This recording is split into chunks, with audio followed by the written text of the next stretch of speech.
Goeiedag luisteraar. Ek wil vandag met julle praat oor die tema onbeskaamde gebed. Ken jy daardie gevoel van gebed wat nie dadelik beantwoord word nie?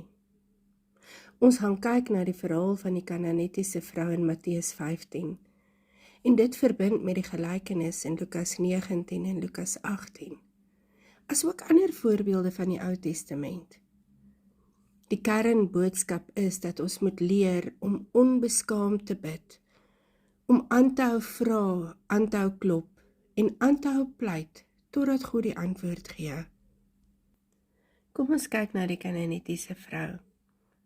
Ons hoor die desperaatheid van 'n moeder wat uitroep, Here help my. Hierdie kort gebed is vol emosie en geloof. Sy het nie 'n baie lang en mooi geformuleerde gebed nie. Sy het net haar nood wat sy voor Jesus neerlê. Hoe dikwels voel ons ook so? Ons het nie woorde nie. Net daardie desperate roep, Here, help my. En aanvanklik lyk dit asof Jesus haar ignoreer. Dis 'n moeilike oomblik. Hoeveel keer het ons al gebid en dit voel asof die hemel stil is? En dan vra ons maar, kom daar dan nou geen antwoord nie? Hierdie stilte toets ons geloof. Die vraag is, gee jy moed op? Of hou jy aan met roep? Jesus sê vir haar, dit is nie reg om die kinders se brood te neem en dit vir die honde te gooi nie. En hierdie woorde kon vir haar ontmoedig het. Maar sy antwoord nederig, vasberade, ja Here, maar selfs die honde eet van die krummels, van wat hulle eienaars se tafel afval. Sy erken haar posisie, maar sy hou vas aan Jesus se goedheid. Hier sien ons 'n geloof wat nie maklik afgeskit word nie. En dan antwoord Jesus, vrou, jou geloof is groot. Jou wens word vervul. Haar dogter is genees. Nie omdat sy net een keer gevra het nie, maar omdat sy aangehou het. Haar volharding het deur oopgemaak vir God se krag. Hierdie verhaal leer ons dat geloof nie net passief wag nie, maar aktief en vasberade bly roep totdat die Here antwoord. Dikwels gee ons dalk nie te vinnig moed op nie. Ons bid vir 'n geliefde se redding, maar hulle dwaal net verder weg. Ons bid vir genesing, maar die siekte hou aan. En ons dink, dit is seker nie God se wil nie. Maar die Kanaanitiese vrou wys vir ons, hou aan vra, hou aan pleit, hou aan glo. Luisteraars, in Lukas 11 vertel Jesus 'n gelykenis, wat ons gebedslewe radikaal kan verander. Hy gebruik 'n eenvoudige, alledaagse situasie. 'n Man wat middernag by sy vriend aanklop om brood te vra. Dit klink amper snaaks. Wie vra middernag brood? Maar Jesus gebruik hierdie beeld om 'n diep geestelike waarheid te leer. Volharding in gebed bring antwoord. Die man het 'n vriend wat onverwags by hom kom kuier het, en hy het niks om hom aan te bied nie. Hy gaan dus middernag na die ander vriend en vra vir brood. En aanvanklik wil die vriend nie opstaan nie. Dit is laat, die deur is gesluit, sy kinders slaap. Hy sê, moenie my lastig val nie. Maar die man hou aan klop, en hy gee nie moed op nie. En uiteindelik staan hierdie vriend op, en hy gee vir hom wat hy nodig het. Jesus sê, bid, en vir julle sal gegee word. Soek, en julle sal vind. Klop, en vir julle sal oopgemaak word. Die sleutel hier is nie net 'n eenmalige gebed nie, maar aandringende, volharde gebed. Die man het aanhou klop, totdat die deur oopgemaak is. En net so moet ons aanhou bid, totdat die deur van die hemel oopgemaak word vir ons. Jesus gebruik 'n menslike voorbeeld van 'n vriend wat uiteindelik toegegee het. Maar hy wys dat God nie soos daardie vriend is nie. God is nie onwillig nie. Hy is 'n Vader wat graag wil gee. As selfs 'n vriend uiteindelik gee, omdat iemand aanhou, hoeveel te meer sal ons Hemelse Vader gee aan die wat aanhou vra. Hoe lyk dit in ons lewens? Daardie kind vir wie jy bid wat afgedwaal het, jy sien geen verandering nie. En die versoeking is groot om moed op te gee. Maar Jesus sê, hou aan klop. Dalk bid jy vir 'n siekte, genesing. Hou net aan. Dalk bid jy vir 'n deur wat moet oopgaan, vir werk, finansies. Hou aan soek. Onbeskaamde gebed beteken om nie stil te bly nie. Dit beteken om te sê, Here, ek weet U hoor en ek gaan aanhou vra totdat U antwoord gee. Hierdie gelykenis pas perfek saam met die Kanaanitiese vrou in Matteus 15, wat aangehou pleit het totdat Jesus haar dogter genees het. Dit pas ook saam met die weduwee in Lukas 18, wat aanhou vra het totdat die regter toegegee het. Luisteraars, ieder en elk van ons ken daardie gevoel, waar jy bid, en dit lyk asof niks gebeur nie. Jy vra, maar die hemel bly stil. Hierdie gelykenis leer ons dat stilte nie beteken dat God nie hoor nie. Dit beteken dat ons moet aanhou klop, aanhou vra, hou aan glo. God se tyd is perfek en hy antwoord op die regte tyd.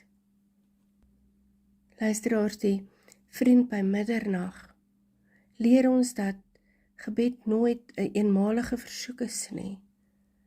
Dis volharde, aanhoudende klop aan 'n deur van die hemel. Jesus sê bid en vir julle sal gegee word. Soek en julle sal vind. Klop en vir julle sal oopgemaak word. Mag ons leer om onbeskaamd te bid. Vasberade. Vol geloof en met sekerheid dat God hoor. Luisteraars, as ons dan na 'n volgende voorbeeld kyk, en sien ons in Lukas 18, begin dit met 'n kragtige les. Jesus het vir hulle 'n gelykenis vertel, om hulle te leer dat hulle altyd moet bid en nie moet opgee nie. Hierdie gelykenis van die weduwee en die onregverdige regter is 'n verhaal wat ons leer dat volharde gebed is nie 'n opsie nie. Dis 'n noodsaaklikheid. In die antieke wêreld was 'n weduwee een van die mees kwesbare mense. Sy het geen man gehad wat haar saak kon verdedig nie. Geen sosiale status nie. Geen mag. Tog het sy 'n regsaak gehad en sy het dit dag na die regter geneem. Sy het nie opgegee nie. Sy het aangehou pleit, al was sy magteloos in die oë van die samelewing. Die regter in die verhaal is beskryf as iemand wat God nie gevrees het, of mense gerespekteer het nie. Hy was koud, ongevoelig en onregverdig. Hy het geen rede gehad om haar te help nie. Tog, omdat sy ander vra het, het hy uiteindelik toegegee. Omdat hierdie weduwee my lastig val, sal ek sorg dat sy reg kry. Jesus gebruik reeds hierdie beeld om te wys dat selfs 'n onregverdige regter uiteindelik toegegee het. Hoeveel te meer sal 'n regverdige God hoor wanneer sy kinders dag en nag tot hom roep en sê, Here, ek het U nodig. Hy sê, sal God dan nie reg laat geskied aan sy uitverkorenes wat dag en nag tot hom roep nie? Die punt is duidelik, God is nie onwillig nie. Hy is 'n Vader wat reg laat geskied en sy kinders se gebede gehoor. Hierdie gelykenis is weer eens daardie voorbeeld dat gebed nie eenmalige versoek is nie, maar 'n aanhoudende, volharde roep. Dalk gee ons net te vinnig moed op wanneer ons nie antwoord kry nie. Dalk gee ons te vinnig moed op wanneer ons vir iemand bid vir redding en ons sien nie dat hulle terugkeer nie.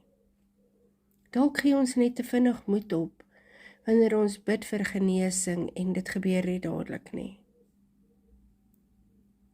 Dalk moet ons ophou dink dat dit is nie God se wil nie. Want Jesus sê, moenie moed verloor nie. Hou aan bid. Hou aan pleit. Hou aan glo. God se tyd is perfek. En hy gaan antwoord op die regte oomblik. Mag ons leer om altyd te bid en nooit moed te verloor nie. Ons sien ander voorbeelde in die Ou Testament van volharde, onbeskaamde gebed. Ek dink aan Hanna. Sy het so lank gebid vir 'n kind en uiteindelik Samuel ontvang.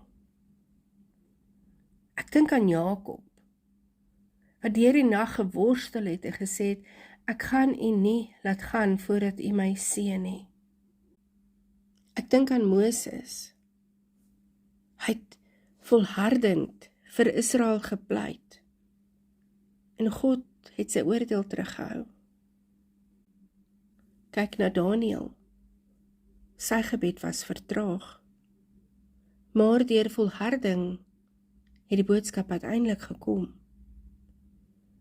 Hierdie voorbeelde wys dat God se antwoorde soms vertraag, maar dat volharding in gebed die sleutel is. Baie van ons voel dat God stil bly wanneer ons bid en bid, maar hoe meer ons bid, hoe minder kry ons antwoorde. Maar die skrif wys dat ons moenie moed opgee nie. Die Kanaanitiese vrou het nie opgegee nie. Die weduwee het nie opgegee nie. Hanna het nie opgegee nie. Hulle het onbeskaamd gebid. Vasgehou aan God totdat die antwoord gekom het. Onbeskaamde gebed beteken om te beklei in gebed vir diegene wat ons lief het. Dit beteken om aan te hou vra en aan te hou klop, aan te hou pleit, selfs wanneer dit lyk asof niks gebeur nie. Dit is 'n geloof wat weier om stil te bly. Dit is 'n gebed wat sê, Here, ek laat U nie gaan totdat U my antwoord gee nie. Daar is 'n desperaatheid wat gepaard gaan met onbeskaamde, opregte gebede.